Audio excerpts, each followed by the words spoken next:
Okay, another thing. I'm fixing into the planet side, but another thing.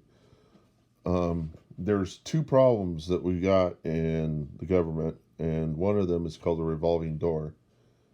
And both of these problems that's ruining our democracy are connected to the root of all evil, which is the love of money. The revolving door is that certain people in the government go through, and they're not thinking about the people. They're thinking about developing relationships with people in the government, and then they come back as lobbyists being paid 8 times more to influence people in the government to pass laws that favor the corporations. So it is the love of money that is the root of all evil, and that's one example. So we need to fix that. We need to fix it so that those people cannot come back and deal with any kind of government institution, not even be an influencer for 7 years. And if they are an influencer, they are not associated with a corporation. They are not receiving money from a corporation. They're not receiving kickbacks of any sort. If they are, then they're to be put in jail. And so that there's a tremendous penalty on it, um, so that they don't have this idea that they can go through the government not really concerned about the people but thinking about themselves and how much they're going to make money lobbying, in the government for a corporation.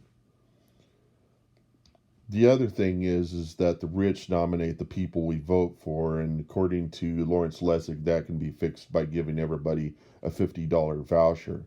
That is so that the people are competing with the corporations on, paying for the campaigns of the people that, and that get nominated, paying for their campaigns necessary for them to run on the ticket.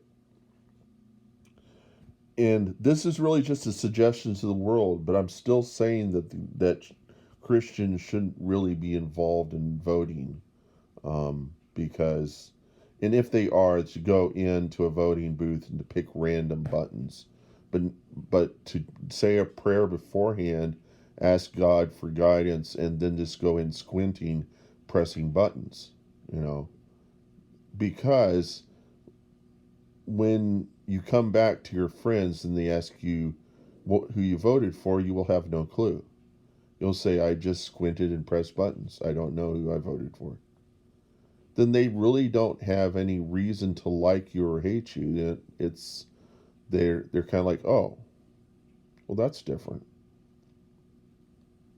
you know. They may think you're crazy, but you say, well, I believe that whenever they were picking replacement for Judas Iscariot and they cast lots, it was really there to avoid the, concern and for, picking the right person. The showing favoritism is really, Jesus showed favoritism, but, um, that's because he had perfect insight. He did not sin, so he knew things that no other person. He could see in the hearts of people, but we can't see in the hearts of people, and so we can't really. To show favoritism for people is it's going to happen, but you don't. It, there are other things that can happen, and that is to be depressed about showing favoritism. Because you don't want to show favoritism. You want to love everybody equally, right? And so it really just kind of evens it out for everybody so that nobody is so concerned about who got chosen. Just to realize that